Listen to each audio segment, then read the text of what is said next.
ప్రపంచంలోని లింగానికి ఎముకలున్న ఏకైక లింగం ఇది. ఈ లింగానికి 5 ముఖాలు ఉంటాయి. కానీ, ఐదో ముఖం అందరికీ కనిపించదు. కేవలం తాంత్రిక శక్తులు ఉన్నవారికి మాత్రమే కనిపిస్తుంది. ఈ ఆలయం నేపాల్‌లోని కాఠ్మండు ప్రాంతంలో ఉంది. ఇక్కడ పరమశివుడు పశుపతినాథ్ రూపంలో కొలువై ఉన్నాడు.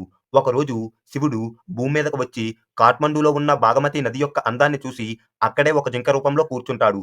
చాలా సేపయినప్పటికీ శివుడు తిరిగి రాలేదని అందరి దేవుళ్ళు కంగారు పడతారు. అప్పుడు విష్ణువు తన దివ్యశక్తితో శివుడు బాగమతి నది ఒడ్డున ఒక జింక రూపంలో విశ్రాంతి తీసుకుంటున్నాడని తెలుసుకుంటాడు. దీంతో స్వయంగా మహావిష్ణువే శివుడిని తీసుకెళ్లడానికి భూమి మీదకి వస్తాడు.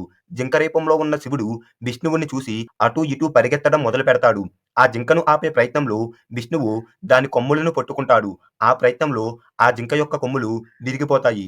ఎక్కడైతే ఆ కొమ్ములు పడ్డాయో అక్కడ ఒక శివలింగం ఉద్భవించింది. ఈ లింగమే ఇప్పుడు కాఠ్మండూలో ఉన్న పశుపతినాథ్.